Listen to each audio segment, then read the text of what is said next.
again with the next podcast. And today is a very special guest of mine. And everyone's special. Yeah, everyone. I don't know how else to say it, but yeah, a special guest, because today we're going to talk on a very sensitive, a very big issue, I feel, especially in Brunei, even though we are in a very conservative country. But in fact, there's a lot of suicide tendency, ideation going on with a lot of people. And you just can't tell because it's not something you can see. You know, it's always, you can't always detect, like this. Yeah, and if people are looking for help, usually they just keep it in. It's not something you don't want to talk about. Yeah. It's a no-no. It's a stigma. Stigma, yeah. It's a topic we just never talk about. And I feel it's because of religion mainly. Okay, you just really should not talk about that. Okay, so today thank you for being brave. Okay, so I'd like to introduce you to my guest. His name is Iddie. So just give us a bit of a background intro of what you do, who you are. My name's IddieMo. I am 33 years old and I am a professional disappointment. I'm kidding. Come on. During the day, I work at a cinema, but my passion right now especially is creating music. I am an artist. Okay. Yeah, and a vocalist. You're a vocalist, songwriter, singer. Singer. I'm a singer. Right. That's cool. And some of you may notice him having been on Bintang Search. I can mention that, right? What? Several times he's been on Bintang Search, yeah. And several many times. But okay, we're gonna talk about your episodes of suicide tendency ideation. I think the one you told me, Yareto. Has it happened several times or just the one? Several times. Are you talking about just thinking about it or attempts? Thinking attempt. Where should we start? I think we should definitely just start with thinking first, because honestly, I have to point this out. And your age as well. Yeah, a very young age. And I think, especially since I'm a 90s kid, masa dulu jua, it's harder to talk about suicide. And if you're very young, people around you, adults and people who you're supposed to confide in and sort of, get support from, they're not going to understand why a little kid, I'm talking even when I was 7, from a very young age. 7 years old. And you're thinking, how can a kid want to kill himself? Yeah. How do you begin to start thinking this How do you begin to articulate that and understand that, especially when you think this child is being taken care of, they should be happy. Everything. What do they have to worry about? Yeah. But sometimes it's not even about your your living situation. Sometimes it's literally just your brain, the chemicals in your brain. Yeah, we don't know, right? Yeah, and I have crazy hormones. Crazy hormones, okay. Pretty much. Is this diagnosed proper or it's just feeling? When I had that blood test done. Okay, so you actually had a blood test done. I had blood test done. I don't remember too much of the details. Sorry, because I was very young. I was in my teen years when I actually got went to the doctor. Right. And then I hope I'm not going off on a tangent. And then when my mom found out that I got to a therapist, she shut that down. She was like, "Dorang need paham, you just need to pray." And so I stopped. I stopped going to therapy basically because it was discouraged, and which is not good. And as an adult, with my own money, you're 33 now. Right? I'm 33. As an adult who earns his own money, I should be going. I am so aware that that everyone should be going and seeking help. And even if you don't necessarily feel like you need it, it's kind of like maintenance, though. Yeah. Your brain is you. You're not going to have a replacement brain. You need to maintain it. Yeah, especially if you feel something not right. I need to reach out. But good therapists, especially in Brunei, it's so hard to sort of trust people, and the good help is usually mahal lah sikit. So realistically, I am going to be saving money first before I even attempt to, realistically, go at your own pace and do what you feel is good for you. I think that's important because while you know you need it, sometimes it's not very accessible to you. And I know that there's more attempts for things to be more accessible in Brunei with like the mental health helpline, which we talked about. What number was it? 145. 145. Yes. 145. I tried to call them once. They never picked up. What year was this? I'm aware that it's improved a lot last now. year. Oh, last year? This was last year. I tried to call them. Let's call them now. They never picked up. And I like basically just like I fell asleep crying. It was like you know. Oh no. Yeah, and I have chronic depression. So I'm so aware now that it's just gonna come. It's just one of those things. Yeah. And I know that there are people who deal with it with medication, and you have to work with your therapist, your psychologist to, I'm not sure exactly which one of those is the right term, but your doctor basically to find the best cocktail that'll work for you. Yeah, you're gonna have to trial and error. Trial and error, and I am so aware of that, and I am going to prepare myself for that once I have the money. Okay, good. Yeah, good, great. Yeah. So I'm gonna ask you from beginning. Yeah. So at 7 years old, you felt you wanted to kill yourself. I felt like I wanted to kill myself. And what brought that on? Do you remember? That's the thing. It's an absolute. It's just a feeling, and I remember when I was very young, I just kept thinking about death, and like the concept of death, and that sort of like what comes after, and you can bring religion in it, and like you start to question religion, like, is this even real, Joe? And I thought this might be like controversial, but let's be honest, this is what you were thinking at 7 years old. Yeah, at 7 years old, and you don't think about that, and you think about the people like around you have passed away, and me having like such a chemical imbalance. It's just sometimes I just feel awful, and I couldn't, especially being so young, I couldn't articulate what was making me feel awful. I didn't really understand. There was not a lot of education on that. Yeah. So I just started to feel like this freaking claw was like clawing at my chest and making me feel empty and heavy, and I'm like a kid, and I'm like, I just want the feeling to stop, and then eventually goes to like, what if I just jump, or what if I just like, what if it just stops? Like, I can't just keep sleeping. But how were you behaving though? Were you being naughty, angry, sad? How did you behave? I think, especially when I was much younger, I definitely lashed out a little bit more. I've definitely mellowed out a little bit now that I'm older. And definitely people would have just seen me as being problematic. Right. Like, oh, he's just being a spoiled little brat or something like that. So, and I'm not going to say that I wasn't. I'm not going to say that I wasn't. I probably were. I was like a little brat. Like, little kids are selfish, but they're also very honest. Yeah. So we're still talking about you at the 7-year-old, At the same age, 7-year-olds, I could barely understand the concepts of many things in the world, but I knew that I just felt awful, and I couldn't put a name to it until maybe I was in my teens, and then it was just reading books in the library. Education, knowledge is so paramount, and it really opens doors in trying to like understand your condition, the human condition. Yeah, and then back then, ada internet ada. What was going on? Internet. I don't remember. Internet, I think to the public, not necessarily as available. Because you remember, like, the landline. Not everyone had it in their house. I think it was 1998 or 1997, right? Okay.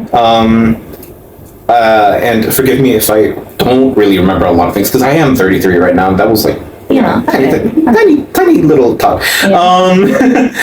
But yeah. Like, even, like I said, when I actually had a name to it, put a name to it, I was a teenager. Reading about it in books, and it wasn't even an intensive, like, in-depth book. Like you were reading about what exactly? I was just bored and reading like Depression just biology books, chemistry books and stuff like that. And I just like stumbled upon like this little paragraph, if I remember correctly, and it sort of like made things make a little bit more sense. Okay. Yeah. And of course, like I didn't really want to like self-diagnose back then either, because God, if we're talking about teenage years especially, people will always accuse you of wanting attention. So you deny it. You deny that you have depression. Yeah. And people tell you that you don't have depression. What do you have to be sad about? Yeah. You know? So you're like, okay. And they're like, oh, it's your hormones, which it was, but it was more than that. Yes. You're going through puberty, so you're gonna feel a certain way, you're gonna get clumsy, you're gonna like hair everywhere, it's gonna be weird. But two things can be true at the same time, so. And thing is, I'm just thinking, you were saying you were questioning, what religion and all this kind of thing, What brought that apart? Like, how come you were this way? Do you remember? How come I was this way in the sense, how come I have depression, or how come Why are you thinking pasal ugama ni? Ugama. Is it I mean, that you was heard during that was the solution to almost everything. Then if you, like, you feel bad, don't feel bad, because that is an insult towards Allah.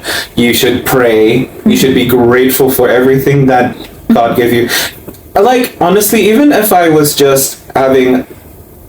like being moody and having a bad morning, I'd say like, ugh, the sun, I don't want this shining on my face. Macam malas ko, kana to keluar ada matahari. And like my mom would be like, don't say that. Jangan. That is a gift from God. And like, well, yeah, but like it's hot. It's like jangan. Like even the smallest, most benign things would be dismissed. So you were denied feelings. Denied feelings, even on the smallest things. If you grow up in that kind of environment, and I'm not like faulting my mother or my parents or my family on that, because you don't, how should I say this?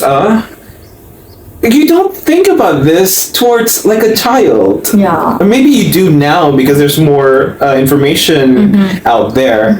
So maybe the new generation is going to be better equipped. But like, especially back then, you pull yourself up on your bootstraps, you live life. Deal with it. You stop being such a whiny little bitch. And like, exactly, like my mom, every time I used to get pissed about anything, like she would be like, sabar, like, I'm thinking, I know sabar, but I'm mad, Cepat tua ka ra. Look at me now. but yeah, you know what I mean? It's like we're just human. Even at 7 years old, you're a human, right? Sure, kids are human beings too. Okay? Yeah, you got feelings, you got emotions. Kalau marah, marah. That's it. Like, what do you do? Switch it off like a switch? So you flip the switch and they're okay. Plus, being happy 24/7 is not normal, okay? It is not normal, I tell you. It's like, something really not right there. So, we gotta be okay with emotions. But I feel in the past, even now sometimes, people are not comfortable with emotions. The range of emotions a human may have, like anger, depression, sadness, crying, blah, blah, blah. Like, And because of that, we don't know how to regulate our emotions. And I am not saying that I'm an expert at regulating my emotions. Oh my God, I'm terrible at it. But at least now I'm aware of it. I mean, that's how you deal with it. You have to get yourself. You gotta understand first who you are, what are your habits, like what are you all about? Yeah, like I tell my clients sometimes, the ones who feel bad for being bad, I said, I can tell you, I feel angry. If I get annoyed with stuff, I can stay mad on average 3 days. And they go, what? I said, I've studied myself, and I know if I start thinking like annoyed with something, I can't sleep at night, and that may go on for 3 nights, and I'm okay with it now. Before I feel like, oh no, It's like sneezing. your body, you're sneezing for a reason. You're sneezing, you have diarrhea because your body is trying to get the infection out of your body. It's just the way you deal under that. Like I've said this before to you many times. I am a petty bitch. Yeah, you're and, petty. Yeah, and you get that about petty, and I get that about myself. And for a long time, I kept thinking like, oh, this is like a negative characteristic. I should not entertain it. I should keep it in. I should like, become a good person. Do you ever say I hate myself for being this way? Like masa dulu, definitely, and I would pray on it and everything. It's like, oh, really, you want to pray about like you being like petty and stuff? But macam kalau kita baca Quran lagi apa, macam, you know, you want to set an example. You follow Nabi Muhammad, who even smiles at the people who threw poop at him, and I'm like, there's this perfection that a lot of people, especially religious people, like want you to be. Everyone wants to be, but realistically, we are not Nabi Muhammad. You can never claim to be him anyways. That's blasphemy anyways. Like, you are a human being, and like that's. I think I said this earlier. You have to not just know yourself, but through knowing yourself, realize what you are okay with being.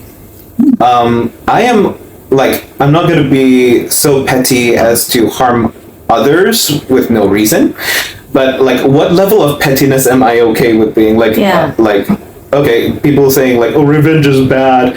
Why? What kind of revenge am I gonna, you know, don't piss me off, because I will be petty and I will like fuck you up, but within reason, and it's gonna be justified. I'm gonna be an asshole, you know, that like AITI on Reddit, like, am I the asshole? I am the asshole, but it's justified. I'm a justified asshole. Fuck you. You did How this to am I me. gonna edit this? Jangan, this is be real. Jangan, this is banner. Like, sensitive people, you can just turn the volume down. Sensitive people, you don't have to listen to this, but if you're listening to this and you kind of filter it out and understand what I'm trying to say, like, maybe you can explore why you're sensitive. You know, people get it. No, I can tell you, there are people, they get what you're saying, okay? It is very much relatable, all right? The ones who even want to deny it, they cannot deny it. I mean, you're human. If you're human, you will get it. There's no, you know, saint out there who doesn't ever feel negative. You know, that memang we all do, okay? It's whether we acknowledge it. And it's healthy to let yourself feel negative. Like you said, you can't be positive and laughing and happy all the time. Yeah, no, I don't agree with that. No, you can't drive your car like at 90 per hour, like for like 3 hours. You're gonna break your car. Like, I don't want to compare humans to cars, but you gotta maintain the machine. Yeah, there's stuff that goes on, right? Wear and tear. And so, okay, I'm gonna move on from 7 years old and then teenage around, because I'm aware, you know, like A-level, after O-level time, that's the stage where I describe it as you're not a kid, but you're not an adult, and you still need your parents. That was also around the time that I kind of gave up a little bit. Give up, okay. Gave up. In what way do you mean? I remember, oh my god, oh sorry. I remember, oh my god, at some point, like during exams, I just stopped studying because I didn't even like, it was to the point where I just felt like I didn't really have a future. I just felt like I didn't have a future. Like, okay. Growing up, a lot of people just told me my passions were unrealistic and I shouldn't pursue them. This is the singing? This is the music, or what? What exactly? Small. Singing. At some point, I wanted to be a pilot when I was a kid, but that was absolutely ridiculous. Why was it ridiculous? There you go. I'm saying it's ridiculous now, but if I think about it, I was so young that if I actually put myself into learning and becoming a pilot, there are pilots out there. Okay? Yeah, exactly. But then I was surrounded by people who would just. You were affected by words. I was very affected by words, because why? How could I not be? Especially if it came from family. Right. people, I'm going off a little bit on a tangent, but there are so many people who say like, oh, the media these days, blah, blah, blah, blah, what kids watch on television. I'm like, but you're not, a lot of the times they're not focusing on the people who are supposed to be your supporters, who are supposed to like encourage and build you up and literally help build up who you are. Right. You didn't feel you had that kind of encouragement from the people around. Kalau ada pun macam kalau kena support by getting money to go to a Singapore trip and stuff like that with your like choir extracurricular or whatnot, I guess people would consider that support, but at the same time it's like it feels like, oh, this is his hobby. It's not going to be like anything serious. You were not taken seriously, basically. I was not taken seriously. Okay. Yeah. Even at some point I went to music school to improve my singing. Okay. And I studied vocal lessons and like how to use my voice, but I didn't really get any lessons on like reading notes at the time, until at some point the teacher was like, you know, you're singing quite high level songs, maybe you should start learning how to read music, which I still haven't. I don't really know how to read music, but at that time I was like, well, that's why I went to this school. Why didn't you teach me? This person was like, oh, because I didn't think you were serious. Oh. And I'm like, why? I'm giving you my money. And I'm like, I like, get it. But sekali, like, they started to try, but then I had to move to a different country, travel because of like kerja, because of my parents. I mean, okay, I just want to think about from the outward, people like this person see you as not serious, but you're saying you are. Every time that I am actually serious, people don't think I am serious. Maybe it's because I'm so bubbly when I'm around people. I can send you to somewhere you can dig that up. I mean, honestly, we're talking about suicide, and my voice does not sound. I keep using the word aware, but I'm so aware now that I'm much older, and I look back in my life, that like there's this dichotomy, like society expects people to handle certain topics, certain things a certain way, and if you do not fit that mold, they do not believe you. It's like, oh, listen to this guy, his voice is so cheery, it's almost like cartoony, like they're talking about suicide, like is he ever actually like, you know, sad? What are you talking about? You know what I mean? But I'm not in that moment though. I'm not. That was I get what you mean. Plus we are talking about something else about your music. Okay. But it's kind of related to that, because I actually like went out to do music seriously so much later in life. Because I didn't pursue it at all, because people have kept telling me like, this is not gonna happen, you suck at singing, what are you doing? So obviously you believed it? Like, what happened in your mind? Even my mother would say like, oh, you know, people just get lucky, like it doesn't matter if you were good or not, like jangan taba, you but know. don't parents all say that? Yeah. You've not met my mother. My mom's the same. Okay? That's what makes it relatable, because everyone has felt that. Okay, so let me get this straight. So you've been getting like comments like, yeah, come on, get real. Get real. Kind of like you're not even that good. Let's say, what age was this said to you first? Do you recall 16? 15? I remember people laughing at me when I was around 7. Back to 7, but then like throughout, from even as a freaking small child, oh god, sorry, I'm getting like flashbacks to slow gamma. I was like 10, and like the teacher was asking every student what they wanted to be when they grew up, and I said I wanted to be an artist, but I meant painting. Okay. What did they wanted, and they thought like singing, and they all like the teacher. Every student in that classroom started to laugh and like, "Wow, that's so stupid!" Like, could you imagine Eddie dancing and singing stuff? And I'm like, "What's so funny about making pictures. And like, so I was in the classroom, everyone's like getting up to say what they wanted to be when they grow up. Why would you do this in school of Gama? I have no idea. I don't even remember, like, but like I said I wanted to be an artist because I loved painting at that time. Yeah.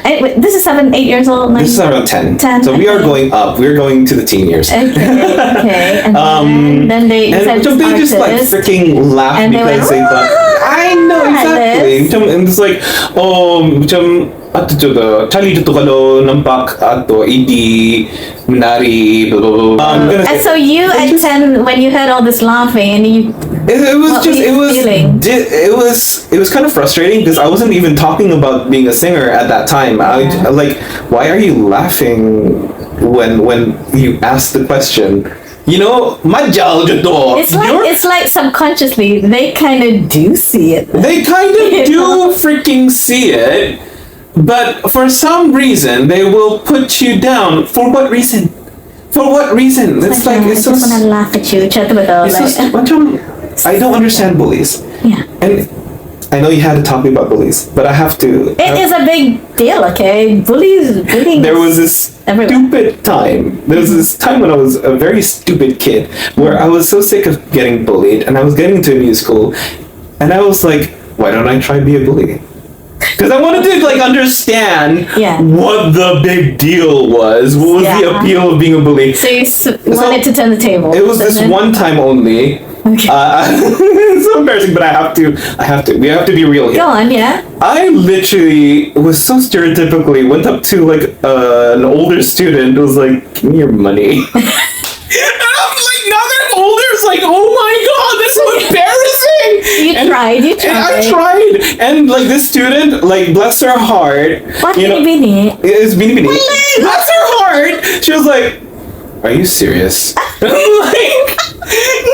Now I look back and I'm like, I want to apologize. If this ever goes to her, I don't remember your name. You're African descent, International Indian School, Tehran, secondary school, Tehran. Miles away. Miles away. It's a different country. She's never gonna hear this. But anyway, you never know. It's the internet. You never know. Yeah. If you do, and I'm just gonna put it out in the universe. I am so sorry. I was a stupid kid. I just wanted to understand why bullying was appealing to some people. I didn't learn anything. So she said, seriously. Are you serious? And then that was it. And what did you get from that? Nothing. I was just like. But maybe if she did give money, I don't know what I would have done out of fear. Then you probably might have liked it. Like, power. Who knows? Maybe there's an alternate universe where I am a much terrible person. But it's like you are so not cut out for this. I'm sorry, and I still don't understand. But like, I guess now that I'm older, it's like people always say like, oh, it's just insecurity and stuff, and I'm like, okay, but I'm so freaking insecure, and I don't want to hurt people.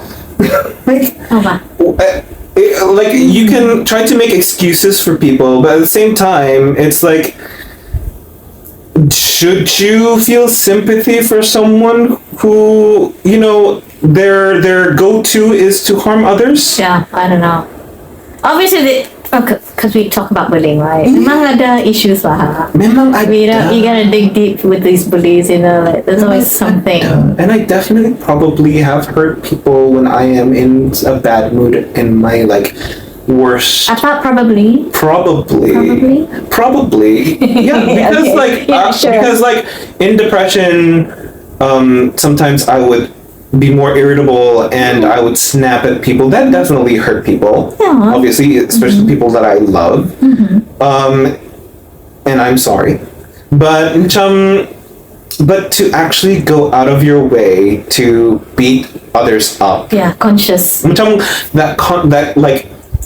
It's like when, okay, this is a little bit off on a tangent, but if when you have like a cheater and they're saying like, oh, it's an accident, how is you had to go to that person, and do it for like how many hours or 5 minutes or 2 minutes, however long it takes you, and that's no like that is no. You did not like trip and fall into someone's vagina. Okay, if you're a cheater. Okay, yeah, I get what you mean. So like, like there has to be a conscious effort. There's too much effort in it to be like an accident. Kalau if you were to blow up on someone when you're in a bad mood, atau in the moment, yeah, the it's like 50 emotions, seconds. Yeah, and stuff. it's visceral. Yeah. So I'm just trying to relate this, yeah. Mm-hmm. So like, of all the ways you've been treated, as you grow up it probably left you with a bit of confusion state. Like, why you treat me like that? Why am I being this to that? You know, like, why are they treating me this way? I would think that.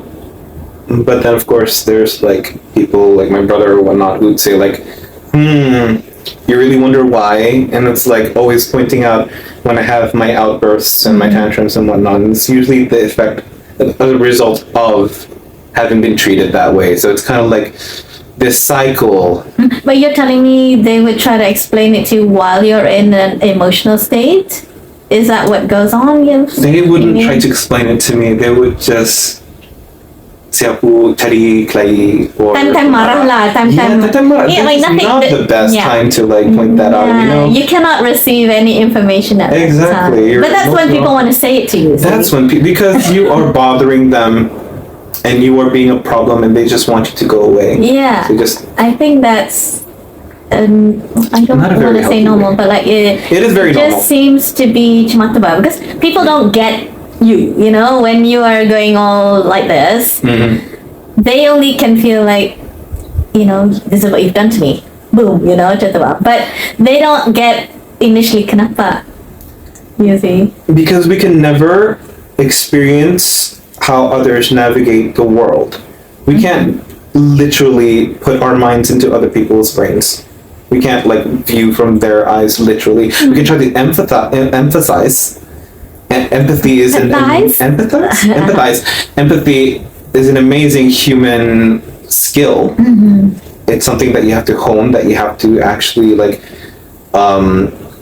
consciously make an effort to utilize. But we are inherently selfish people, and there's nothing necessarily wrong with that. That is the survival instinct, I believe. Like we are always going to be the main characters of our own story. And you can listen to me right now and be like, oh, he might be an unreliable narrator. That's fair. Because you can't experience what I have experienced. And a lot of time is because people have their own issues. You know? Exactly. So like, let's say there's 10 people and there's one of you, there's 10 out here looking at you, looking at them. Out of the 10, I thought maybe half or more than half also have equally crack like you are. Like they got their own thing going on. Then they see someone like you having some meltdown. They have no room for it, you know, like. And that's okay. Yeah. So that's how the world works. You know how I say it, like I'm messed up too. You see, so like I can't hear you. You know, like and that's why we have therapists, we have counselors. You have people you pay. Yeah, you pay them to listen. Okay, but yeah. So I'm just thinking. So 7 years old, you're feeling down. Not 7 years old, not feeling your best. I'm not feeling my best, and I don't understand what's happening. 10, and there's like more people just like judging you and stuff. Yeah, and stuff. You felt judged.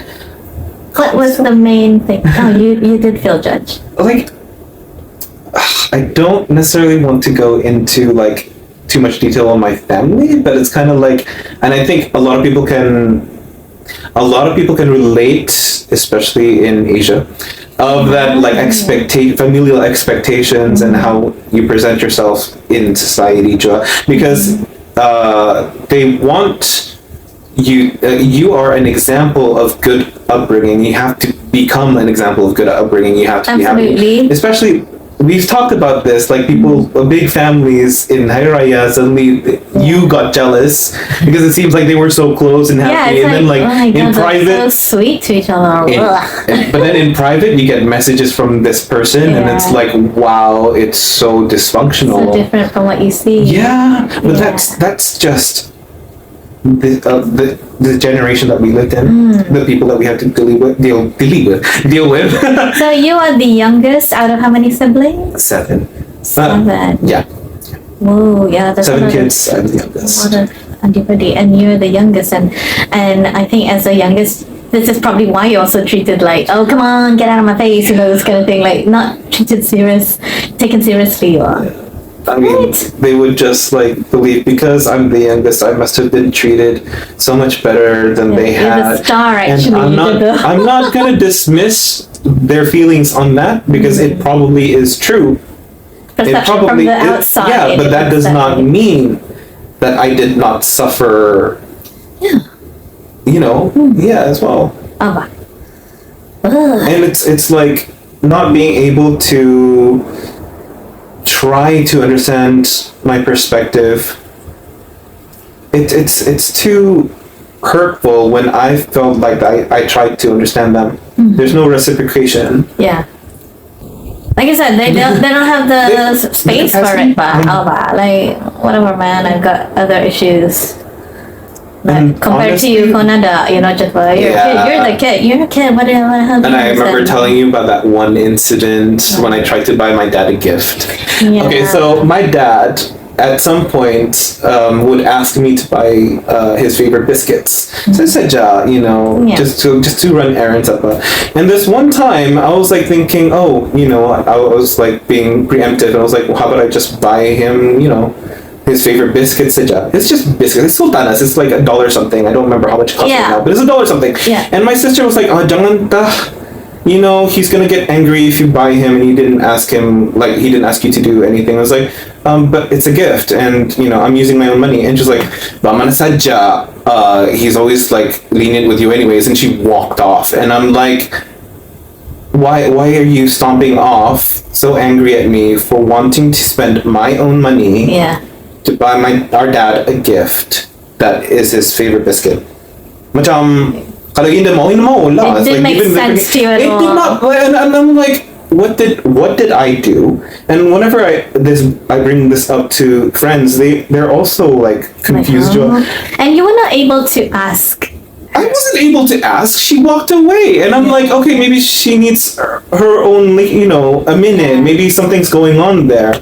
So I don't. Plus, we're not in the culture of asking, Jakan. Kenapa you couldn't do that in your family. It doesn't seem like As the youngest, I couldn't. As the youngest, they have done that to me, but not in the best times. Oh. Like when I was trying to cool down, and the same sister would be walking by, it's like, so you're still not going to say sorry? And I'm like, really? It just happened 2 minutes ago. Could you just like... Yeah. I give you space, why do you not give me space? It's like, ooh. Yeah, a bit unfair. A bit unfair. I remember this one moment with like another sister. I'm gonna keep saying this because I have like so many siblings.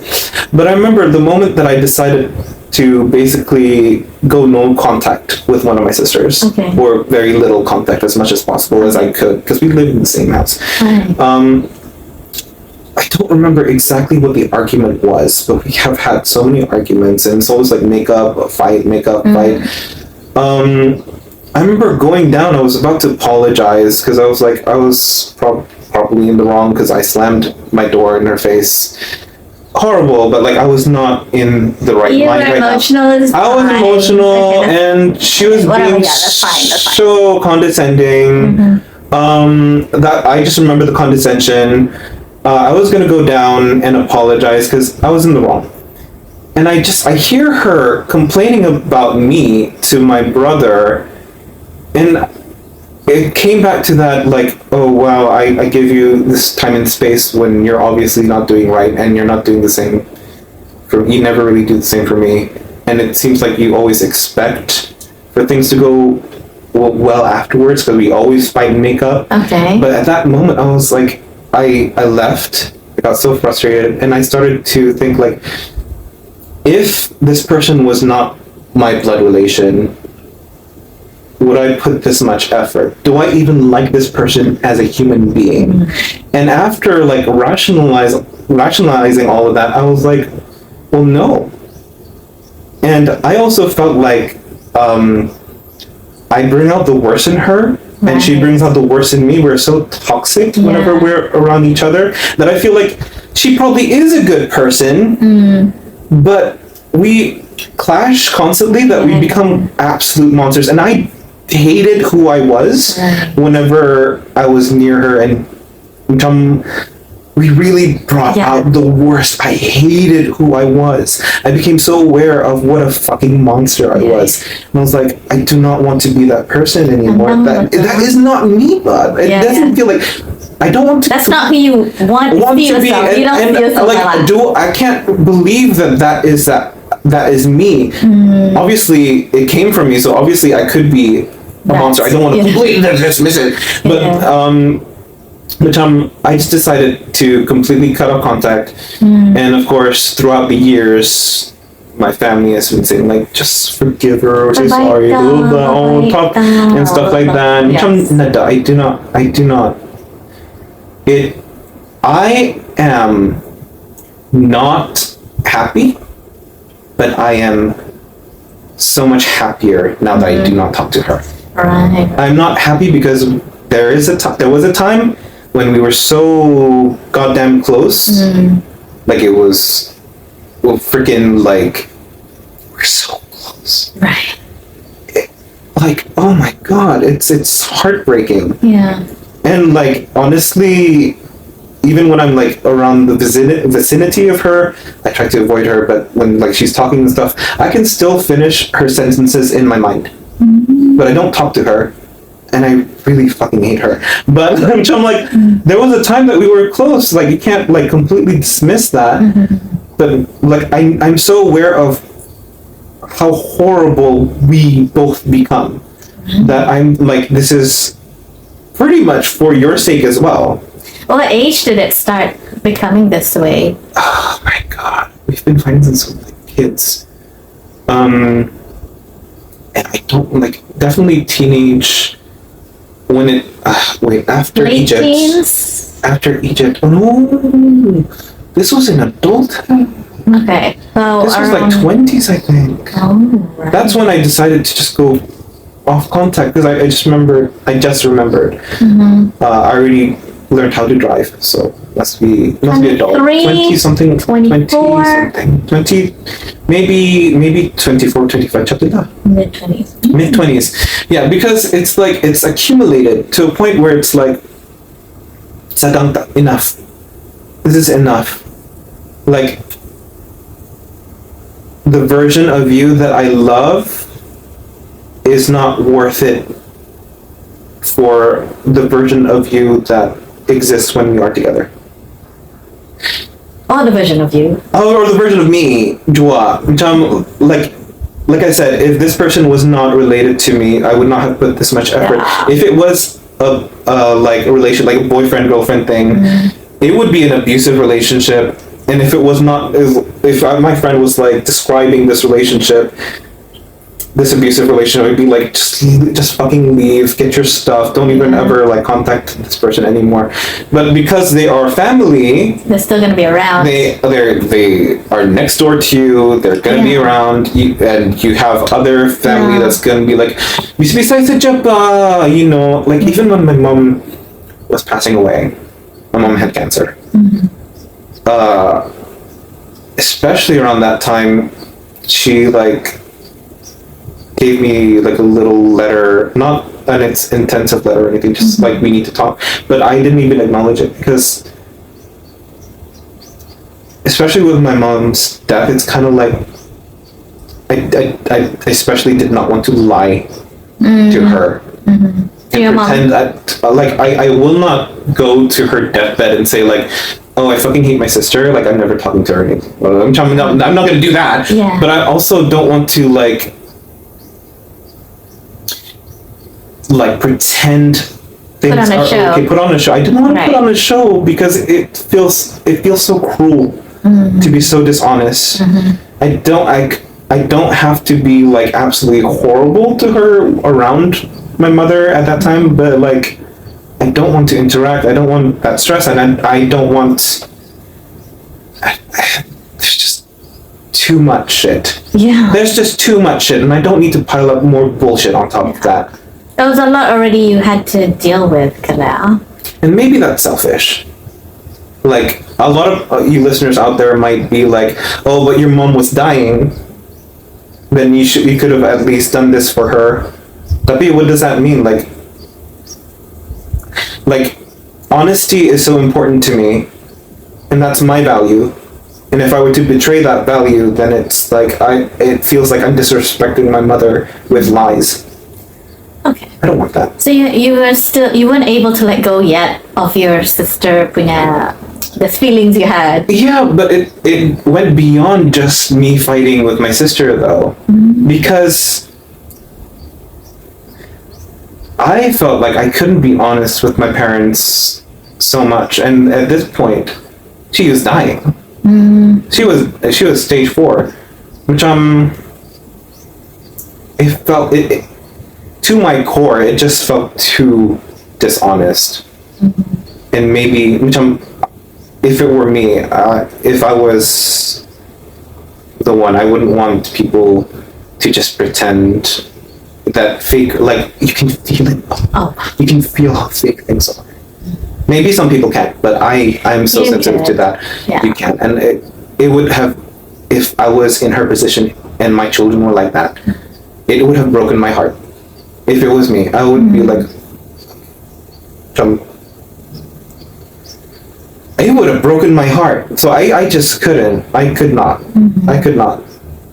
You rather it be real. I'd rather it be, in my last moments, I would rather be surrounded by real feelings.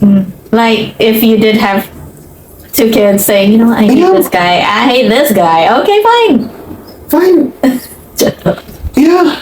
I mean, you'll probably be like, okay, they'll deal with it when they deal with it. Just not the moment ka na.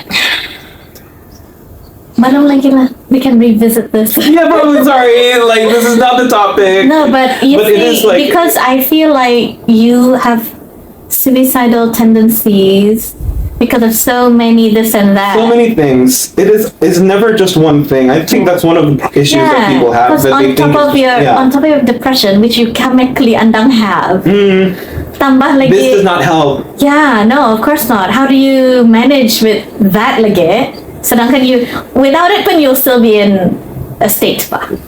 You get what I'm saying? You get what I'm saying? Sometimes I buy like ginger beer, you know, the glass, any drink with glass bottles, and I keep them, I hoard them, and when things go bad, I go to the back of the house and I break those bottles. Wow, that's a good one. That is a good one.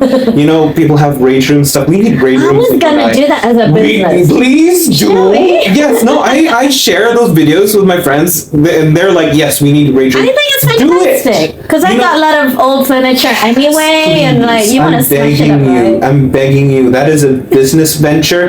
Everyone needs. It's like if you Rage don't have room. money for therapy, you have money to break shit. Yeah. No, I do It's so agree. therapeutic. Because I don't know if you know this about me, but I do tell people I have had the worst temper growing up. I was such a bukan was is yeah, same thing. Don't make me mad, you know. It's ugly, you know. So I always tell people like, macam, I know what will make me mad. What you see. So in a way, like I do what you do. Like if it's that person, I do stay away from them. I don't mix. If I know this is gonna screw my mind, you know, like I know I can't. So I think I put this on my IG before. It's a form of self-care. Okay? You don't have to put yourself in situations where you know you cannot deal. It's not gonna be good for you. So I always tell people that if especially my clients, you know, they feel, oh, I'm so bad. It really is fine, you know, like I get it. I feel like if you try to not be mad, it makes it worse. It just festers. Yeah, it just hurts. It hurts, you know.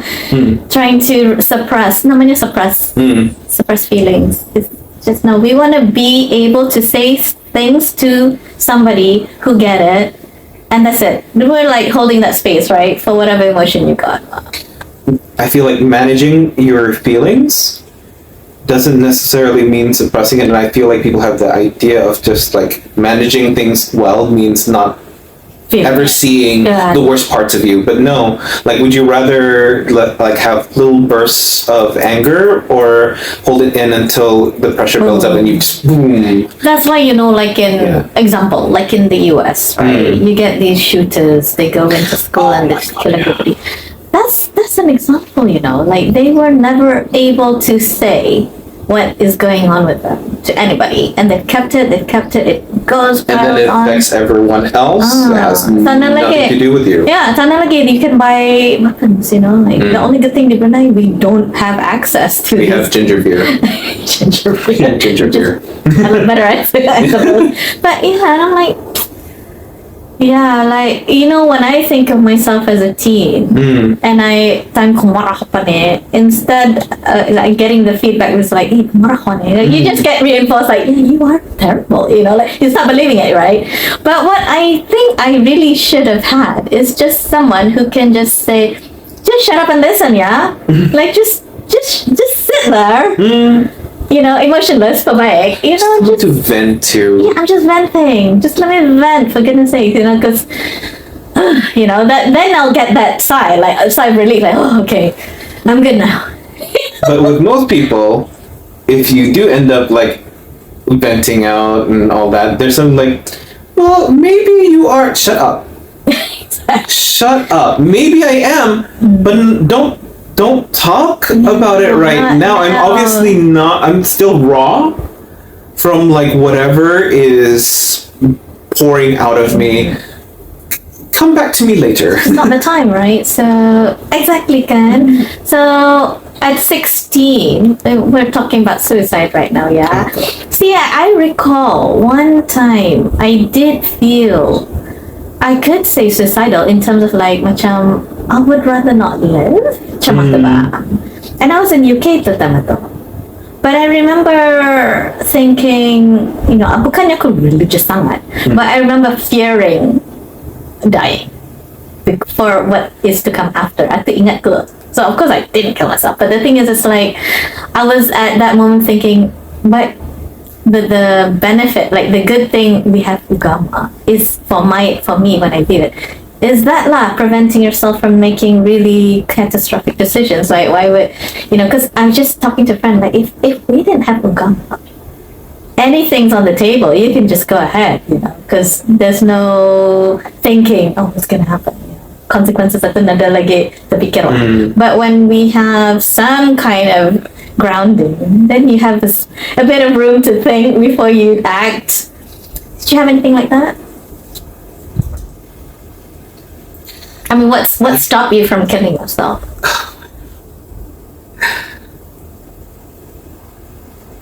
I think that we should be kind to ourselves and that we do not judge how our mind works sometimes. And if you are feeling like you are gonna jump off the deep end, you're gonna kill yourself, don't be ashamed of what tethers you to the world. Because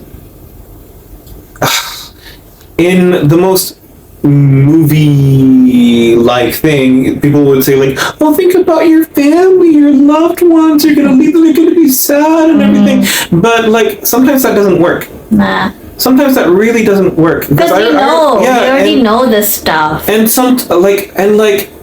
I remember one point, someone was telling me this, trying to get me like not to feel suicidal. Sadar. Like, think about your and at some point it's like I feel no more joy for any of them or anything. It's like that's why I want to go. That's why I want to go.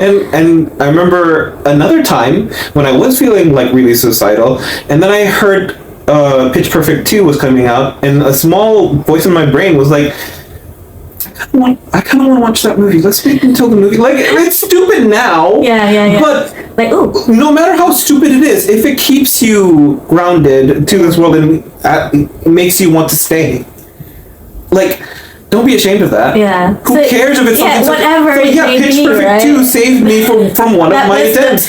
Like, yeah. That thing, right? It wasn't that good of a movie. It wasn't that bad. It wasn't the best. But I stayed. And I feel kind of like, really stay for a movie after all that, after all this and that. That's like, it's funny, but like, anything what it is. It is what it is. Anything that can keep you here from moment to moment. I think that's what you're saying. Like you, just whatever's gonna help you. That's about it, right? And I'll go back to just a couple years ago, like maybe a year ago, no, a couple years ago. I'm not even sure anymore. I told you like I had just really wanted to kill myself. You were preparing. I was prepared. It was premeditated. My mother left money for me, and I told my family to just take it all. So I didn't keep any of the money that my mom left me. Mm-hmm. I just told them to take it all and use it to like usaikan rumah kahapa. Yeah. And that is literally one of the signs of someone who's just really ready to just go off. Like, yeah. And I was like thinking to myself, well, I do still have this money in my bank. I'm just gonna spend all of my money until it's over, until I can't live anymore, like literally have no choice. I already spent pretty much half of my savings sudah. Mm-hmm. Like savings that was saved since I was a kid, the tayyip and everything. Right. I pretty much, like, okay, if my family's listening to this, yes, don't be mad at me. It's gone. It's already gone. You know? Continue. But anyways, oh god. So I wanted to travel. 2019, I quit my job and I wanted to travel. I was like, might as well travel a little bit and then kill myself somewhere like no one can find me. But then COVID happened. And, and I couldn't travel. You were in Brunei? I was in Brunei Sitja, and I was like, okay, fine. I'll just like watch movies, anime.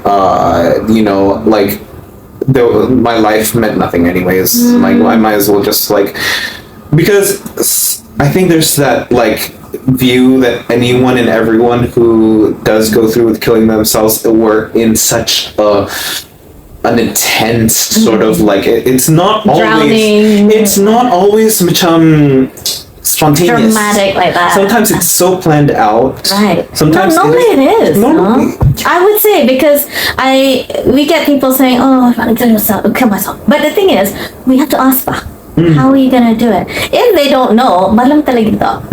Malam, you see, you had a plan. You see, you totally could have done. I was thinking of like CO2 emissions into the car and stuff like that, and I was like, but then where am I gonna get a garage? I was like, okay, I'll just jump off somewhere. I was like, tapi macam if I jump off the building, macam there's so many people gonna stop the Krita Delagi. I was like, okay, if I'm gonna do that, I need to like do quickly, or else there's gonna be like newsletters installed. That so you really I really freaking thought about it. Yeah. I really freaking thought about it. Even when I was in the university, when I was in MMU, I went to like 2 different universities. Like I lived in the 15th floor, and I was experiencing like I had death wish back then as well, and I already like went over the balcony. I was by the balcony and then I chickened out.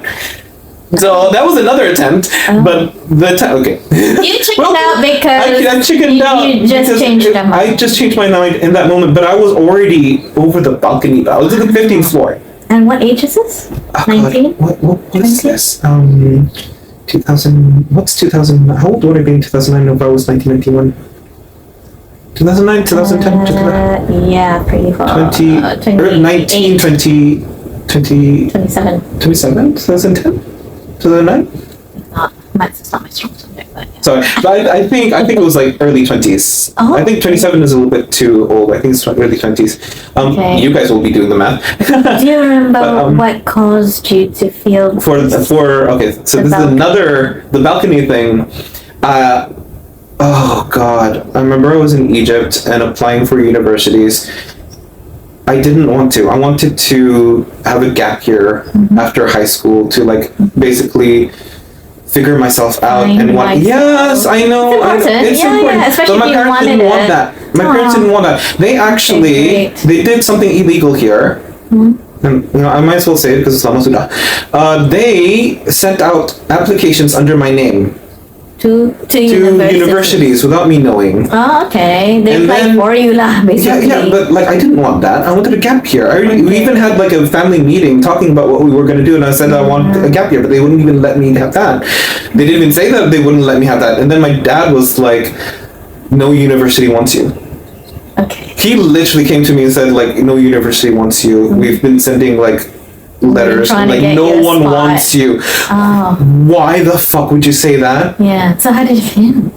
Absolutely fucking devastated, and it wasn't even something that I wanted. But It's the words, right? It's the like words. It's like, everyone oh, so I don't have options even if I wanted it. Yeah. And like he came with another letter to MMU, Multimedia University, and it was like, this is the only one, and it's IT. And I'm like, I have never shown that much of an interest in studying IT. No. What the fuck? But I took it anyways because I was like, oh, no one wants me. So I did it, and I forced myself to study at a college, at a university level, Yeah. a subject that I had no interest in, or very little interest in. Yeah. I was forcing myself, and I was like studying so hard. Right. And I couldn't retain any information. I was burning out. No, yeah. I was burning out, and I cried because my exams were coming up, and I was like, I have literally been reading this one paragraph for days, and I'm like, I don't remember anything. I did drama in school. I'm like, when it comes to memorizing lines and stuff, it's like, right. I need the masuk langsung, and it's just one paragraph, and I'm like, why am I calculating the pixels in a screen? What do you need this for anyways? I was gosh. What happened though? Did you pass? So I don't know. Here's what freaking happened. Okay. I was just like, nothing was retaining. I went to the balcony. I lived on the 15th floor, and it was almost like going on autopilot, and I went over the railing, yeah, and there's like a pool down there, and I have to preface this, that place, there was like mandatory life insurance. That the fact that there was kind of tells you that a lot of people probably, that's your solution. But anyway, side note. But anyway, I was just like, and then I started to like shake a little, and I can't, and I burst out crying, and I'm like, I fell back, and I just cried my fucking eyes out, and I tried to call my parents. I think I tried to call my parents, and they didn't pick up. It was nighttime. I think my sister picked up, and I was just like, I can't do this. So you weren't making sense. I can't. I can't do this. I can't. I don't remember exactly what I said because I was just blubbering, and I was like, an emotional nothing. I can't keep anything in my brain. I can't. I'm trying so. I've never tried this hard before. Because honestly, I don't want to like toot my own horn, but I'm one of those students who just like absorbs. I didn't really have to do homework much or anything. I just go to class and then suddenly I have good grades or decent grades. Right. Like I didn't have to put so much effort. Yeah, so you're saying if you wanted, and at this moment I was just so dispassionate from it, and I joined in because I was so freaking desperate anyways. I was so disheartened, and it was 9 months of just like I can't retain anything. I can't, because I did do well at the beginning, but then it's like you don't have passion for it. You're dying inside, and you're burning out. And I just felt like, okay, so no one wants me. The only place that wanted me, I can't do well in. I might as well. I have no future. Right. I guess. And I'm on the 15th floor.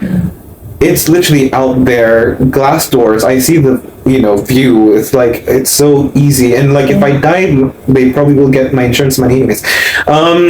You try to rationalize your death as well. It's like, will people miss me? Maybe, but like I've always been such a problem child that it's like maybe it's better.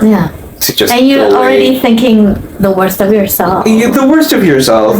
You feel absolutely fucking useless. You're wasting so much of your parents' money, Joa. Like, they forced me into this university. But did they force me into this university? I did accept, didn't I? I am an adult. I am this age. I should know better, blah, blah, blah. And you blame yourself even more. And it's like... But then I chickened out. It was like... I just cried. And then after that, my parents were like, okay, you can quit. I've never quit anything before. If I didn't finish. I didn't finish. After 9 months, I just, but what made them listen eventually? They heard they heard about from my sister, because I was an absolute mess on the phone, Right. saying like I can't do this, sudah. Right. Like, I can't. So it was a total like wake up call kali Jola. You think?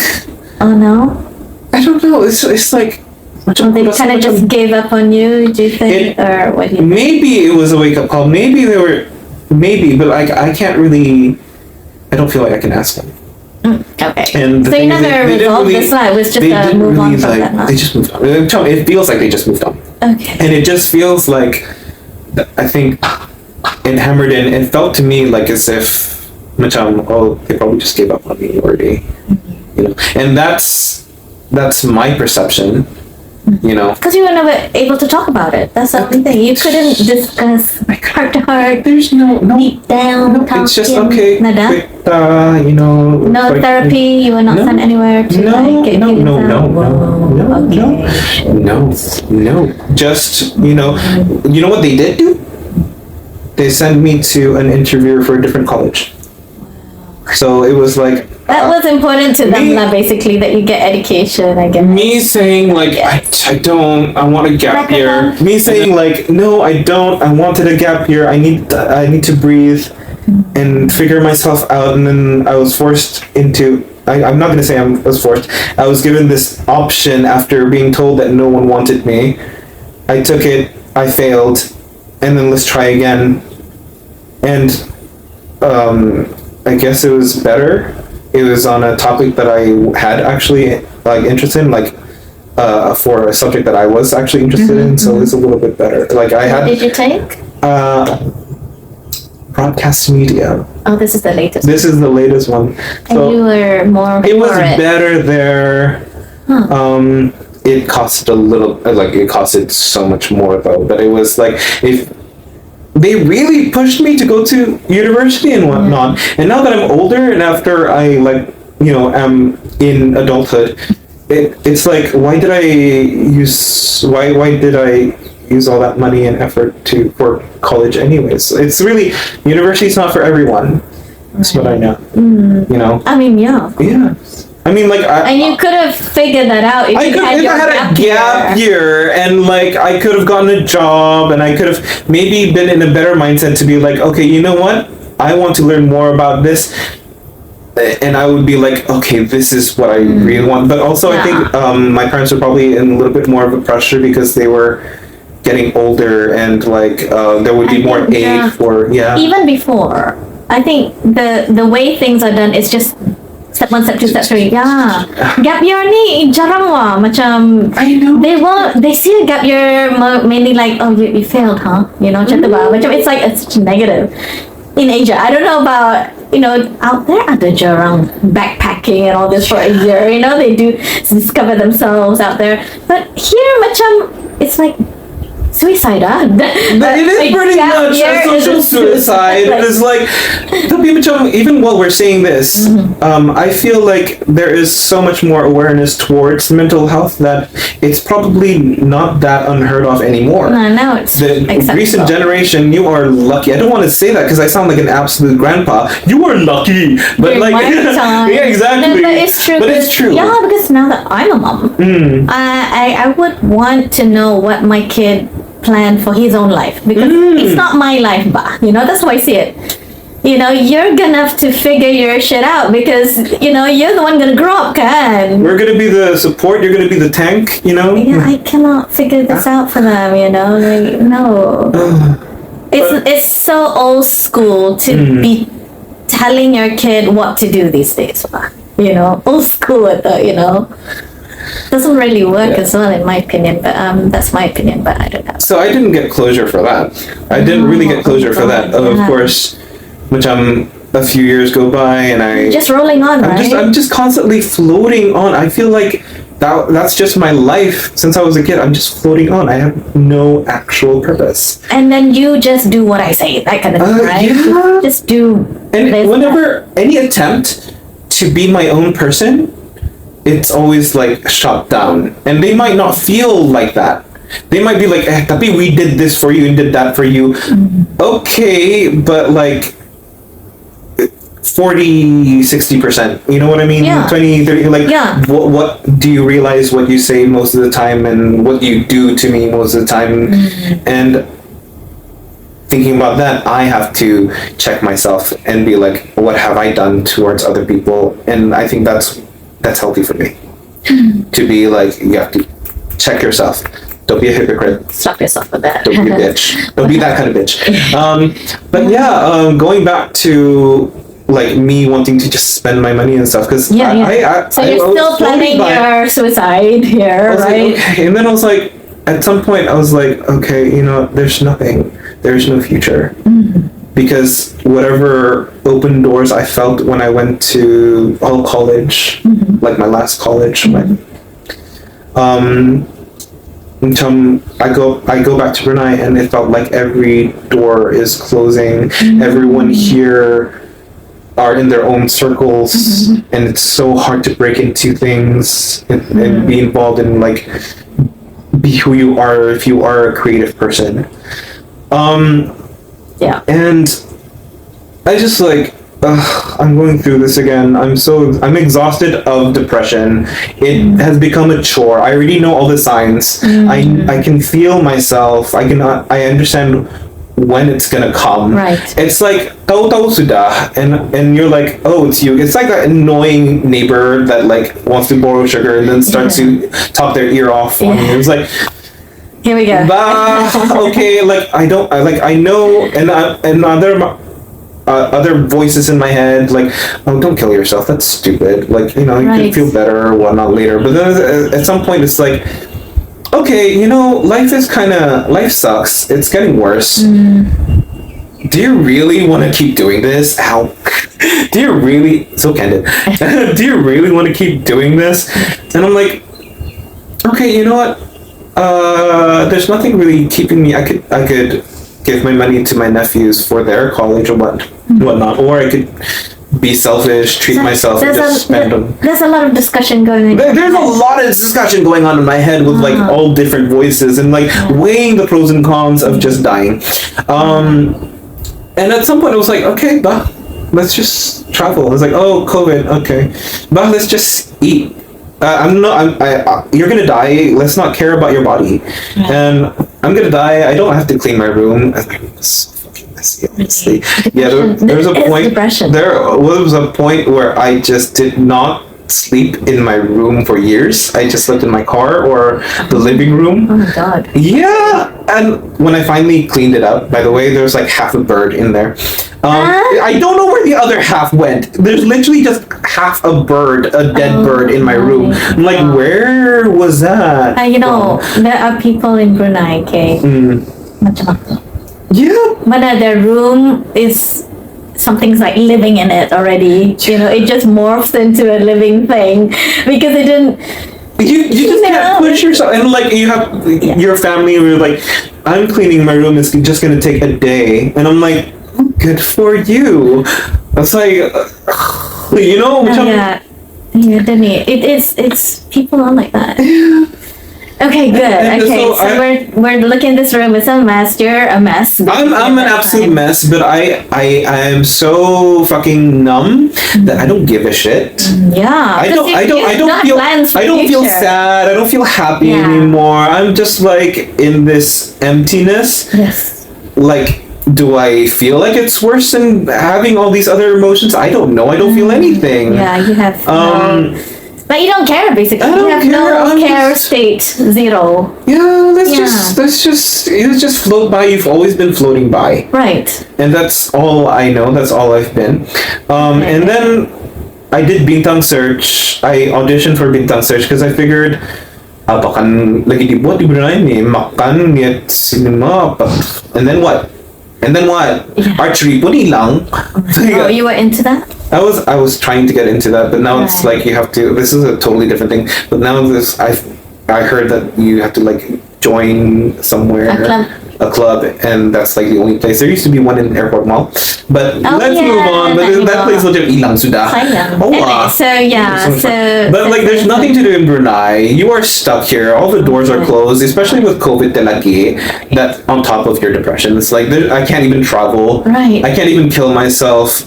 in a foreign somewhere country. else. That was I was the like, original okay, plan. yeah, exactly. Macam kau ni macam kena look after Joa in a way, if you think about it that way. Like, Maybe. and I was like, nah, COVID, now you can't, your plan won't work. And I was like, should I just get COVID? They're like, no, don't be that irresponsible because you're going to be living in the house and that's going to affect other people. It's going to be affecting other people. Like, I want to kill myself, not other people. It's me who I have a problem with, right? Right. Like, I could create a freaking like impromptu bomb with fertilizer. I'm not gonna do that.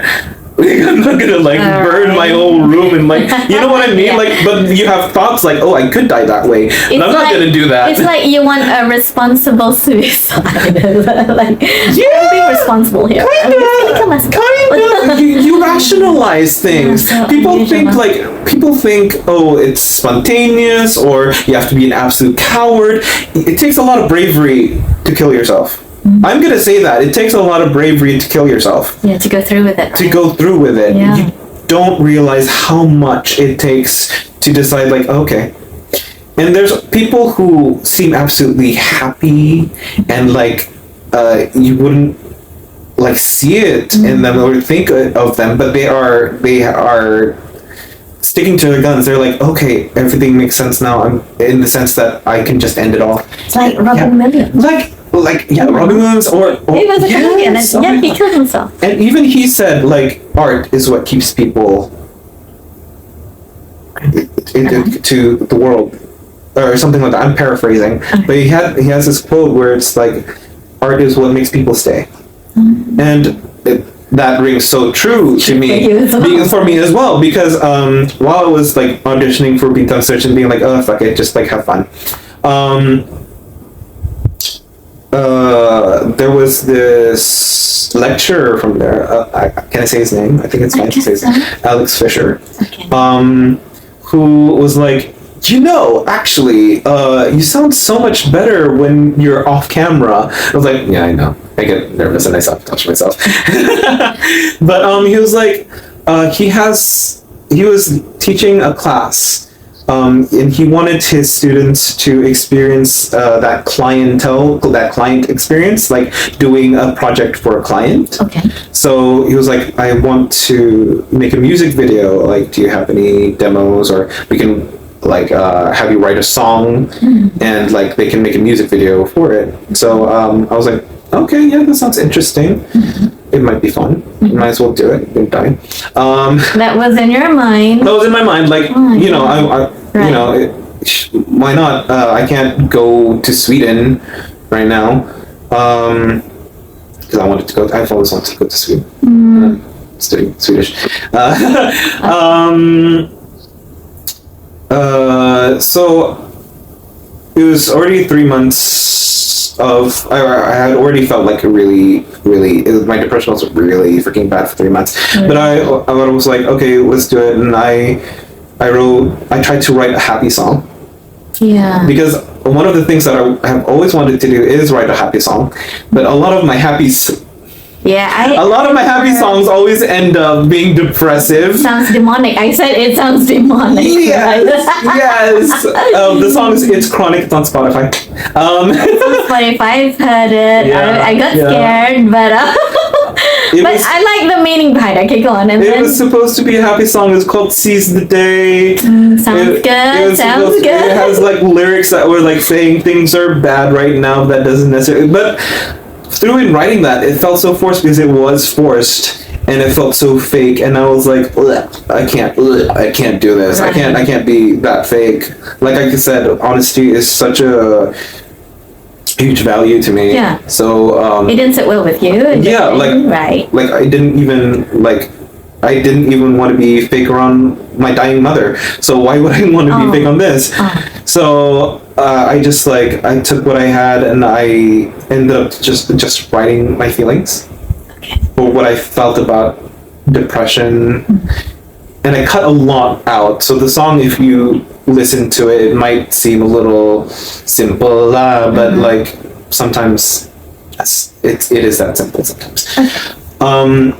So I wrote about chronic depression and how there's that I wanted to juxtapose it with like some happy sounding sounds as well. Okay. You know, it kind of sounds like a cheery song at the beginning, definitely. Okay. You know, to sort of like symbolize how people put on a mask, right? And the upbeatness, the upbeatness, the darkness that you hide behind, right. And how sometimes it just cracks and you can't really do anything about it. Sometimes you just wait it out. Right. That's how I dealt with like depression.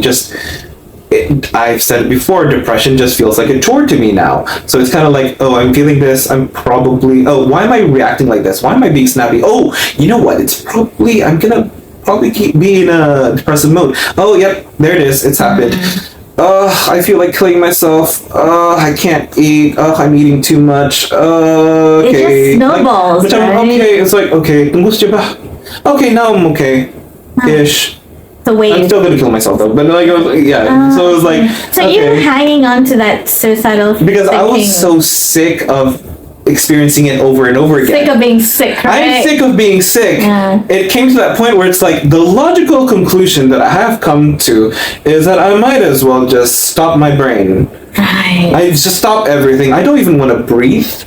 I don't want to. I'm like, don't kill yourself. You might have something that happens that makes you really, really happy. Fuck that.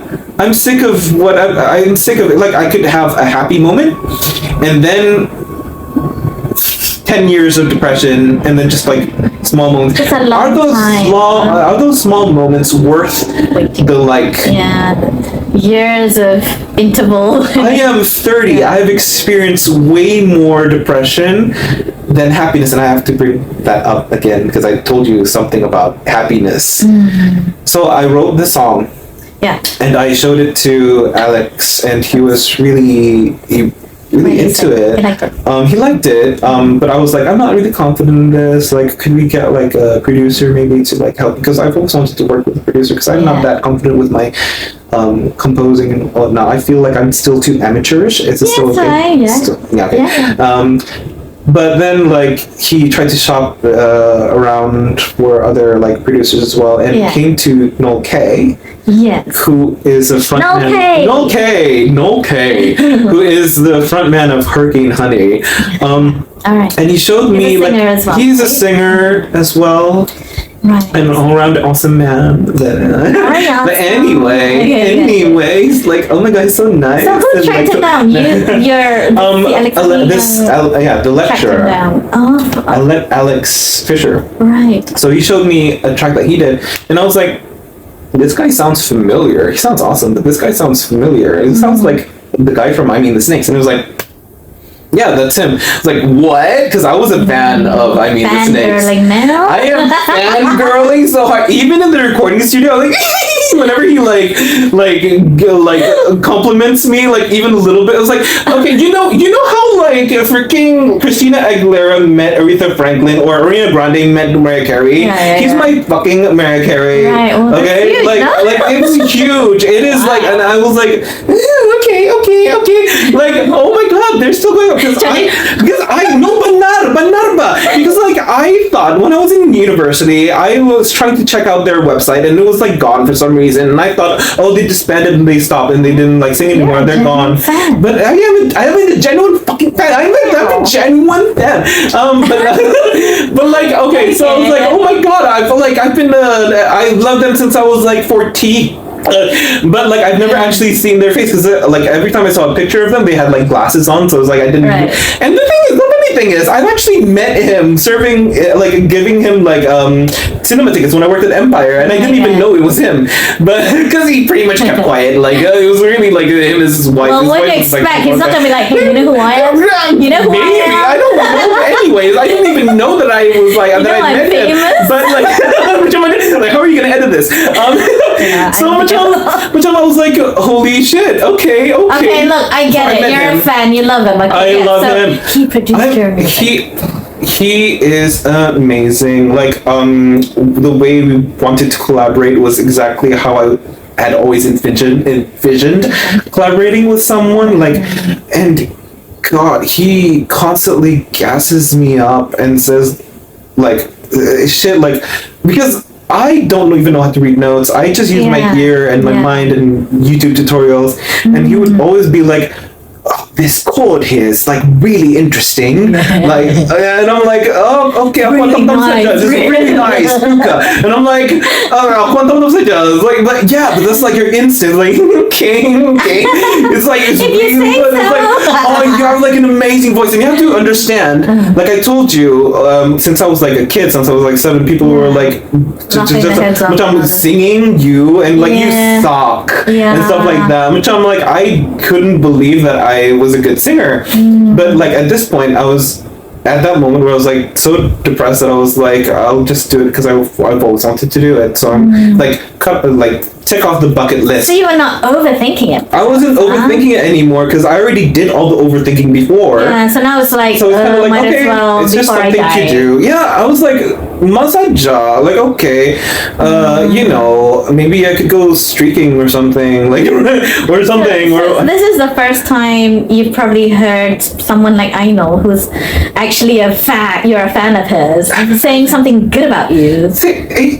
What did that do to you? I mean, how did it exactly, I was like, no, was it enough to say? I was like, I didn't even believe. I was like, you're just trying to be nice. It's like, but then it's like, it's like validating it's all those years of like. It is, and it's so overwhelming. But but then I started to feel something, and I was like, oh, this feels incredible. What is this? This is happy. And the thing is, like, it's not just happy because he's like complimenting me, right? But we were actually working on the song, and he was taking my suggestions, and I was listening to what he would contribute to, and we were building on this song that I had been working on about something so raw and personal. I when I wrote this song, I was like, because I was thinking I'm just gonna die. I was just being so honest. And so much, I did not write this for Spotify. I did not write this to get, like, you know, deals whatnot. This was for me. Yeah. But then it evolved into, like, oh, maybe other people should hear it. So that's why I started to put on Spotify and stuff.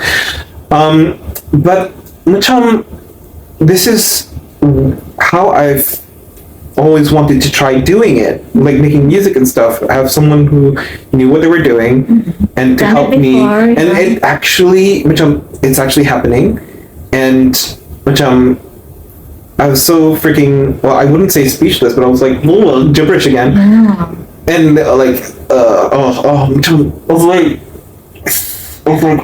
it wasn't even just starstruck. It was just, I felt so happy.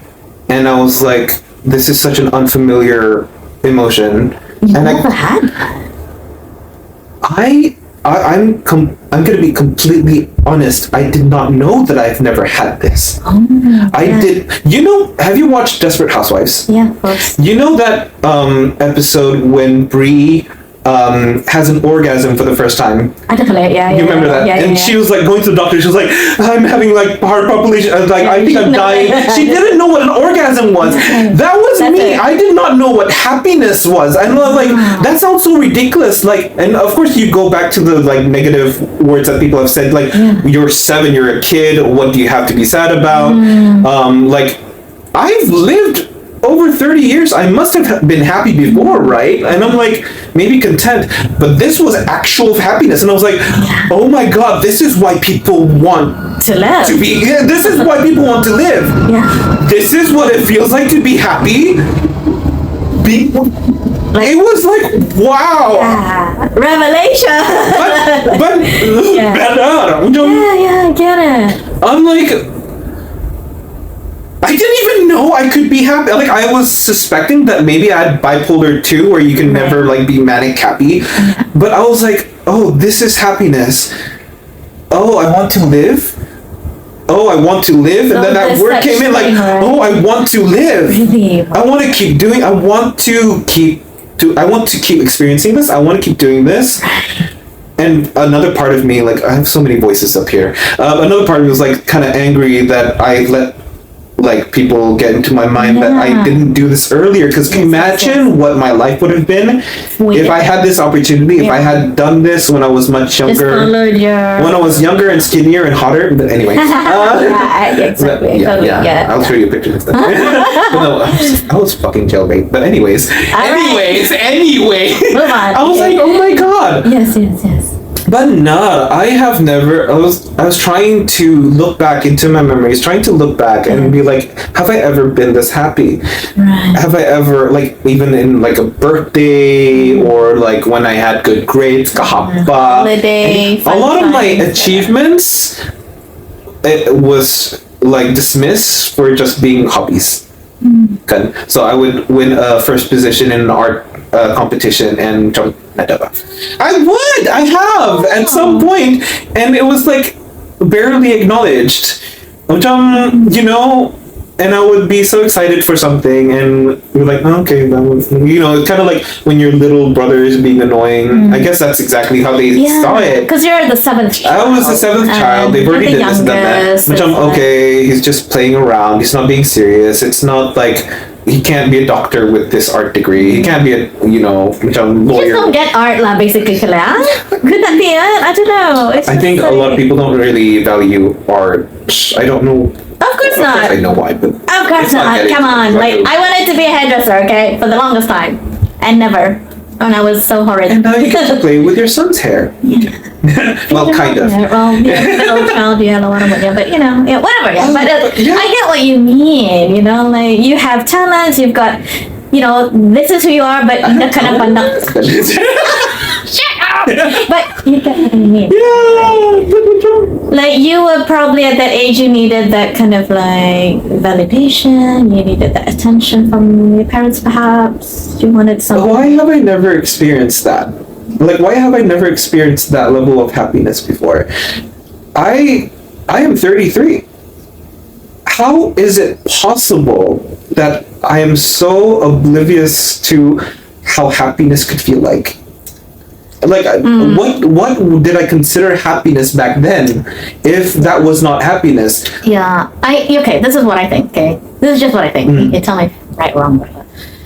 Because of your growing up, and then you didn't get the attention you needed.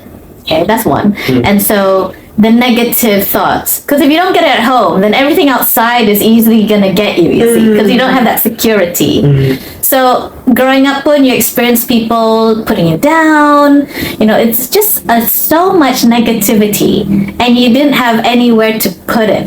You didn't have somebody to tell you, listen, you know, this, you know, negativity and it is gonna eat you up. You know, you weren't told, you weren't explained that this brighter side. You were not, you know, encouraged to see the good side.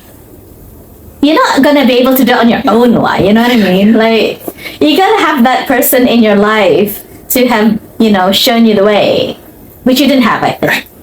I didn't have the right one, I think. Yeah, I didn't have the right experience because I thought happiness existed, but I thought like happiness that I have experienced so far is not worth experiencing. It's no big bad. deal for you lah. That level, it's not enough. It wasn't. It like was it even happiness? I don't know anymore. Was I You can happy? tell now, right? You can tell now. I experienced it. I was like, oh my god, this is happiness. Because like, was that happiness or was it just? Oh, sorry. Was that happiness or was it just content?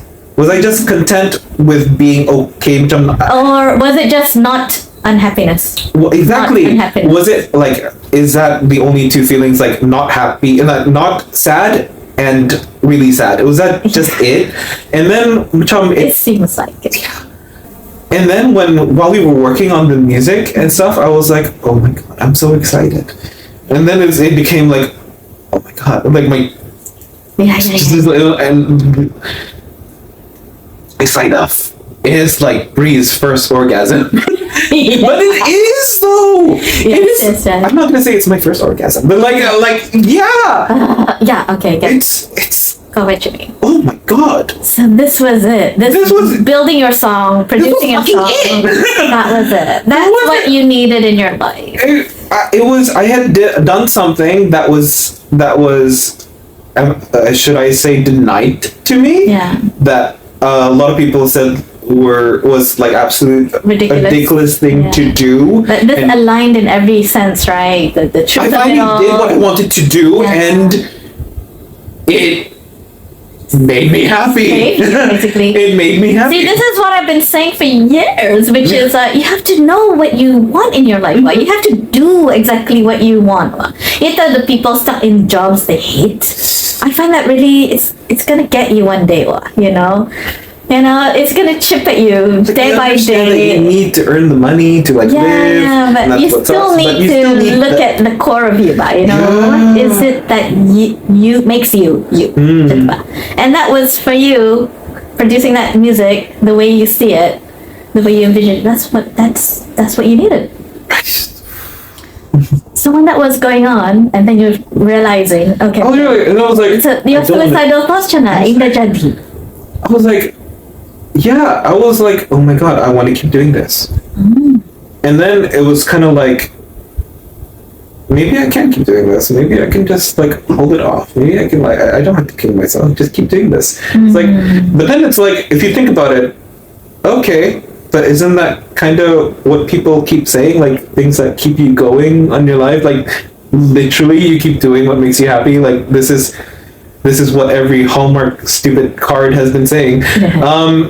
Do more of what you love. Do more of what you love, and I'm like, oh god, it's like, but it's true. But it's like so true. But I think that hammers down that you can't necessarily help people that aren't looking for it as well. You want to help people who are feeling a certain way. The only thing you can really do is just be there for them, but you can't really force them to jangan sedih, but just be happy. I mean, that's what your parents were trying to do. They were trying to make it all better. That's why I can't be completely mad at them, because they probably trying to do that's what they thought. Yeah. The tools that they had and grew up with themselves.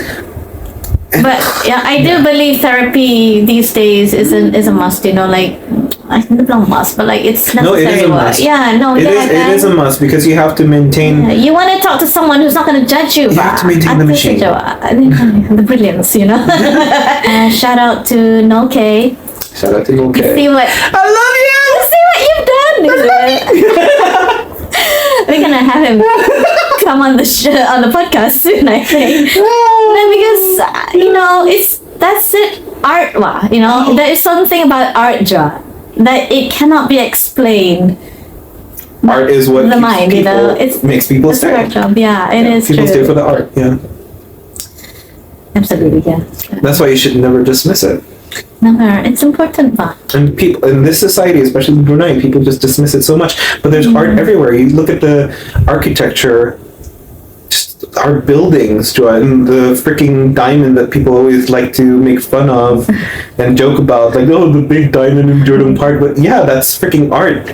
Do you see many diamonds anywhere else? Someone had the idea to do that and make that advertise Brunei, and that is literally that is our Eiffel Tower. That is our that's art.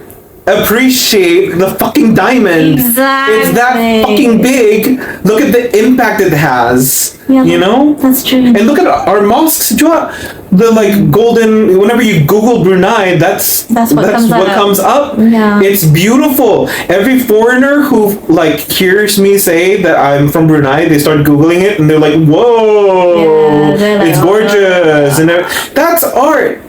It is. We have to appreciate that more, don't you think? Okay, so now, just tell me currently today now, what's the level of suicide feelings? How do you place that? How do you rate that right now? I'm probably at a 4.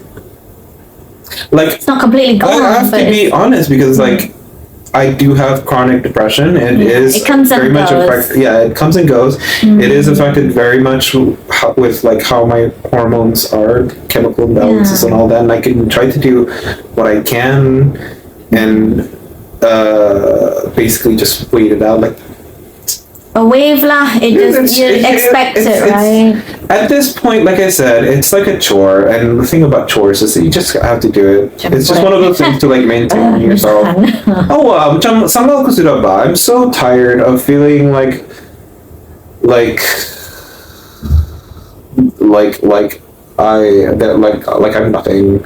Yeah, and it's not fun, right? Compared to the music producing and that, which would you rather, right? Any plans to make music more? Yeah, I'm working on so many. I had released an EP recently, Balete, 4 songs. Okay. More of just like me experimenting and doing the things that I've always wanted and just expressing all the genres that I have loved, and more of just me being absolutely honest with myself.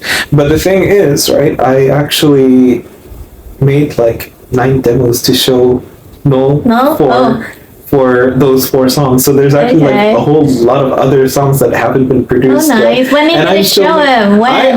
I have throughout the year, like, okay, coping mechanism, poetry, making art, I have 60 plus songs technically, and I'm still making more songs. And it's really just me saving up money to like basically pay for like the production and all that. See, you spent all that money, now you need it. Yeah, exactly. No, that's it. When I had that epiphany of like, oh my god, this is happiness, and I was like, fuck, I wasted so much of my money. What am I gonna fucking do? It was like, something will come up. Don't worry. It's fine. Just live your life and go day by day, one foot in front of the other. You know, of course, don't completely negate the idea of preparing yourself for the future, but we will never know what the future holds. Just live, period. There's like, oh, just live for today, don't think about the past. Fuck you, I'm gonna think about the past. I'm human. The past is what made me. I'm human. I'm not gonna like, it's that sort of like checking myself thing, and like thinking about how horrible of a person I have been or could be.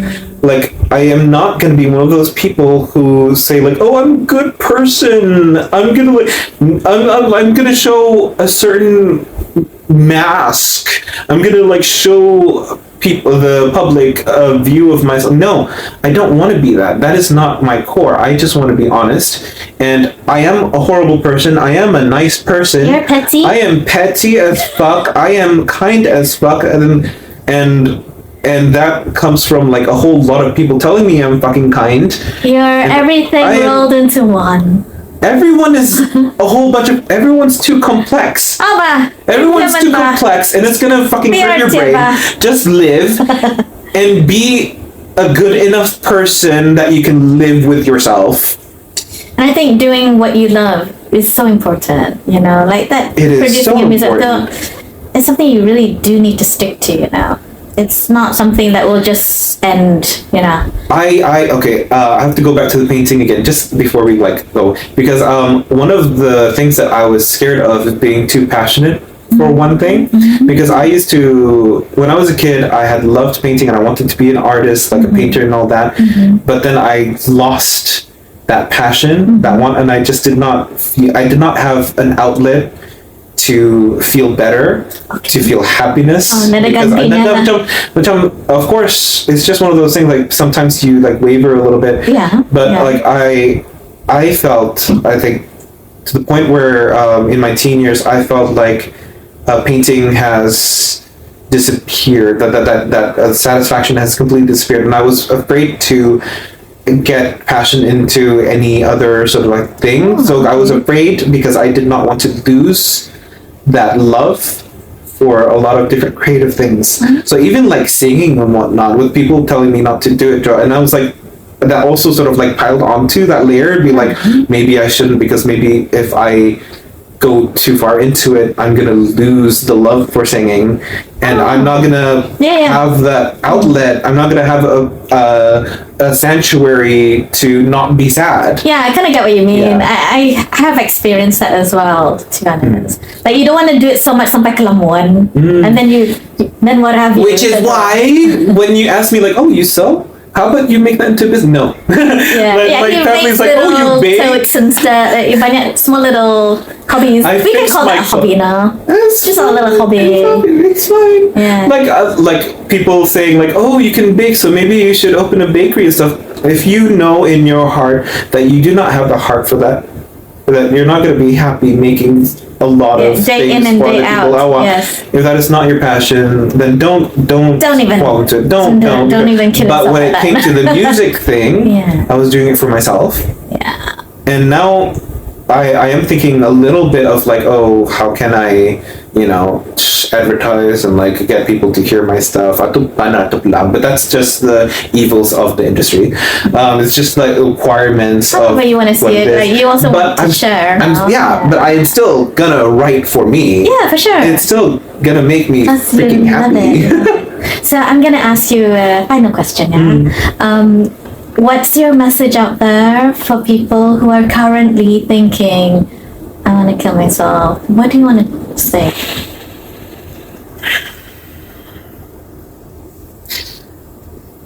Hi, I'm a stranger. You may or may not know me. I can't help you. I don't know you. It is your responsibility, it is all on you.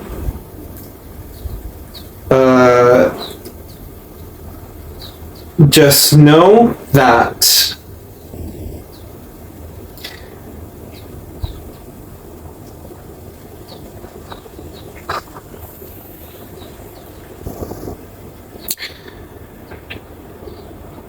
yeah, it's all on you. And I mean that in the most positive way. Whatever you're looking for, like if you're trying to find it in another person, no. It has to come from you.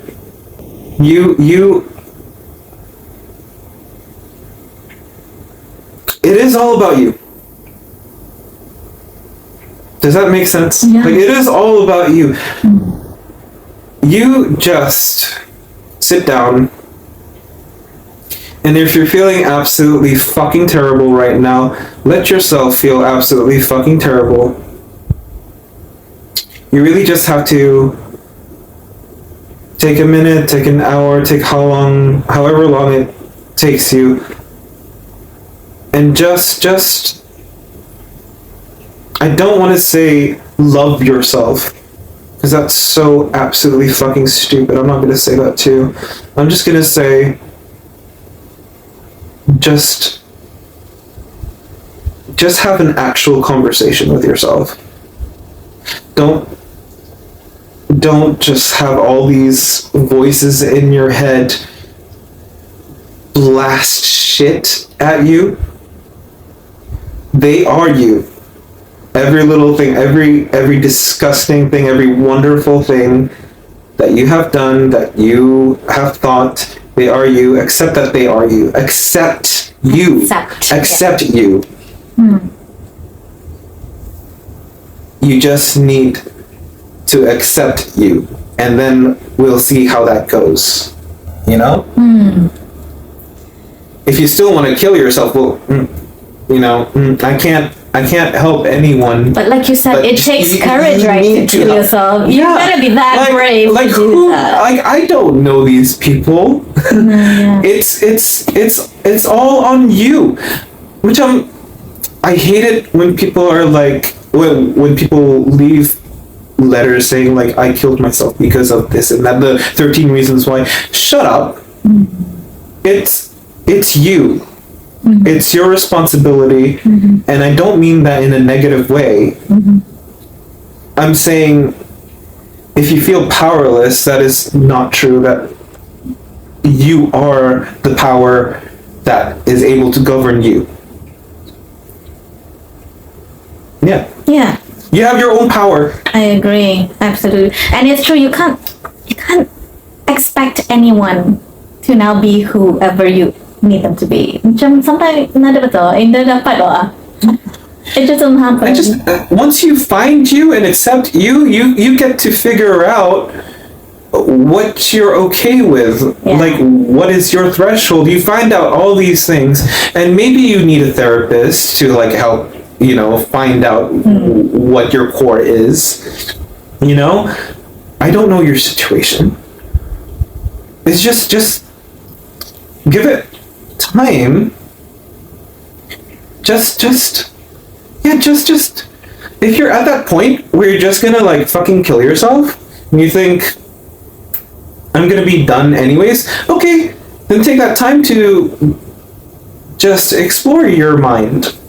You think you're gonna die anyways? Yeah, death is inevitable. Everyone's gonna die anyways. Give it your best few days. Just give it your best few days. Best few honestly, months. And then you might end up being like you. Yeah, I found it, like I stumbled upon it. I was like, okay, Mansaja, maybe you eat something wonderful. It's like, oh fuck, I want to be a cook. Oh fuck, I could cook this. I didn't know I could do that, or some shit. Some people. There's like something more to you. Maybe if COVID didn't happen, I would have traveled and I have opened other doors. Who knows, right? Yeah.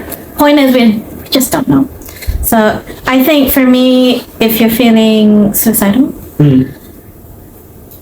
Because I've spoken to some who do feel this way, I find it amazing that they hang on pulang from the next day to the next day. And I know some people, they journal. I do. I think that's why your music writing, I thought, is kind of like writing out how you feel. Journaling really does help in a way, I find. Especially when it's too much in your head. You gotta have an outlet. You need to get it out somehow, somewhere, somehow. Yeah. Right, I really do have to end this podcast right now. That's a good talk. Yeah, and I find it really, really interesting because, if we don't know your story, people just don't know you, see. And it's just so easy to judge whoever, And even like what we've talked about here is only just a minuscule part of. Yeah, I'm sure. There's a lot more. There's a lot. We were discussing whether or not we were going to talk about my anorexia, and we never did. Oh yeah, another podcast though. Yeah, because there's too much in a life. You can't just.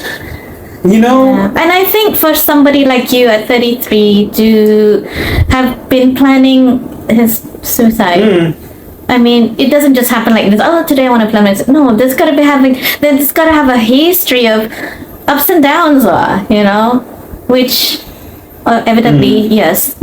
So and multiple attempts, to be honest. So sometimes it is, it depends on the person.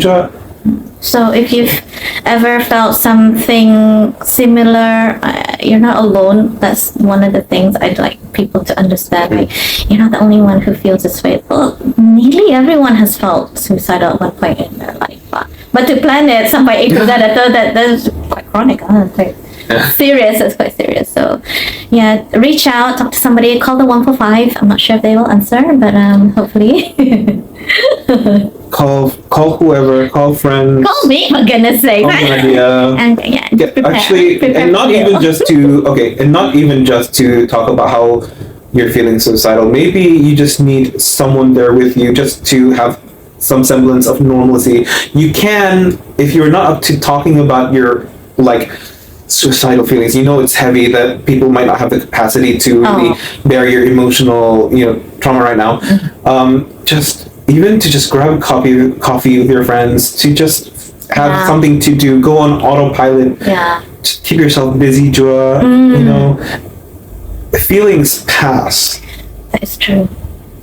You can say that now. I can say that now, and even when I was aware that feelings pass, I still wanted to kill myself because I was thinking, I'm so sick of feeling this again and again. But so it's I can't tell you, oh, don't kill yourself. I can't tell you that. It has to come from you, because it clicked with me, oh, this is happiness.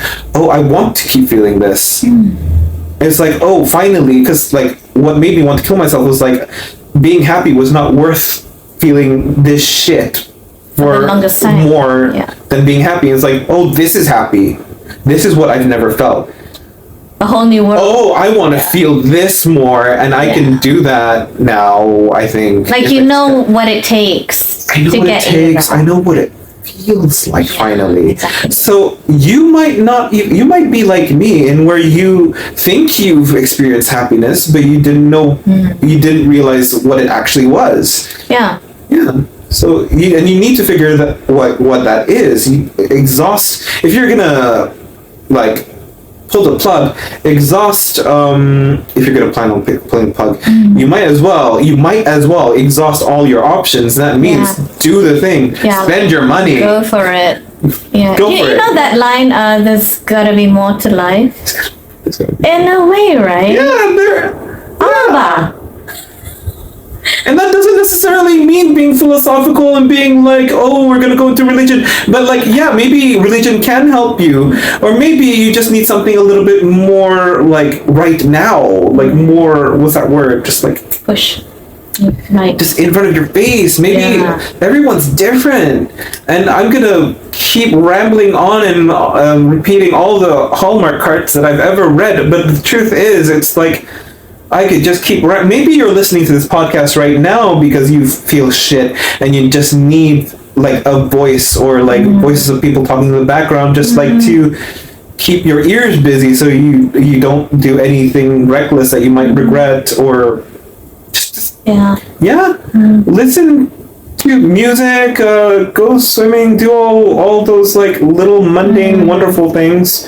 I think also what worked for me... If I had a suicidal thought, that's bad. You just say, okay, that's suicidal thought. Okay, that's like your opinion. Point it out. You just you call it out. Like, you know, don't get scared of it. You know, some people get scared of it, and then they like, it grows. But you want to just contain it. Like, yeah, that is suicidal thought. That's a shit thought. Sometimes I lie down on the floor, and that's it. Yeah. Sometimes I just lie on the floor doing nothing. That's grounding. That's grounding, yeah. Okay, so there's a name for it now. I know. It absolutely works. You just don't want to escalate it, Yeah. You know, especially when if it's new to you and you're so upset about all the things that are happening around you, like people upsetting you. Girlfriend break up with you, a boyfriend just whatever you know, it's so easy to think I'm gonna do it, I'm so gonna do it, you know. And don't feel guilty if you like doom scroll and you hear or whatnot of people having it worse than you. Okay, they have it worse than you, but you're also experiencing a bad thing. Yeah, who cares about other people? Okay, like sometimes you need to be selfish. That is survival instinct. Just, you know.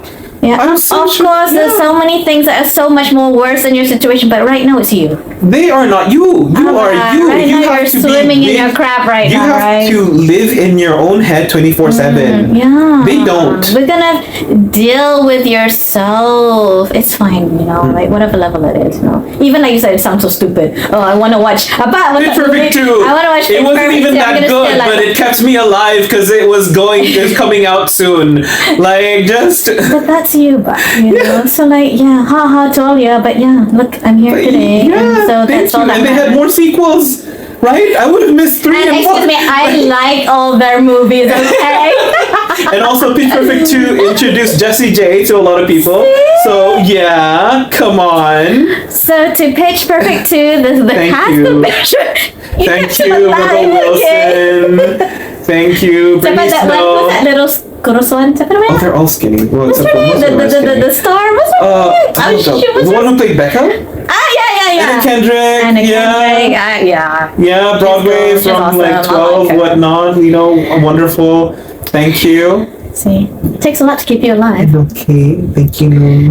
Okay, see. If you're listening to this, I can totally see your like gushy face. I know you love this. He's gonna be your fan now.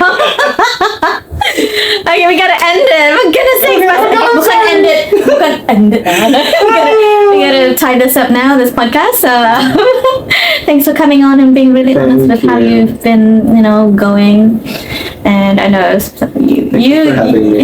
my pleasure, really. And I'm glad you're still with us. You know, there's a lot to you. People don't know it, but you know.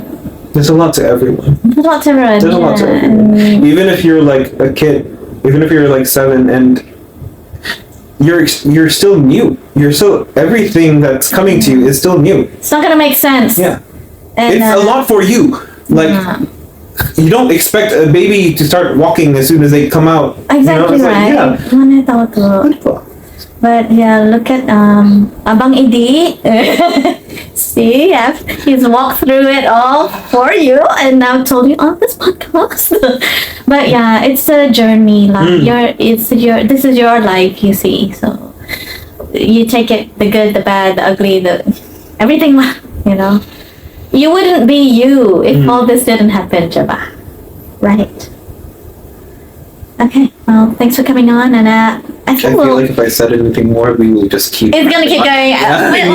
We'll come back to how you get on. Maybe after you produce next music with No. Maybe I don't know. Maybe I do. I am planning on like looking for other producers as well. Yeah. Just give it again. Explore. Yeah, explore. Yeah. All right then. Thank you for coming on and talking and sharing and being so honest. Thank you for all the listeners for staying this long if you did. Yeah. I know it's quite long, right? How many hours? Whoa. Okay, I will edit this. But then again, maybe not. All right. Okay, guys. Thanks for tuning into this latest podcast, and we'll see you in the next one. And probably Happy New Year. Oh yeah. All right. Yeah, right? It's tomorrow. Happy New Year. All right, guys. See you again.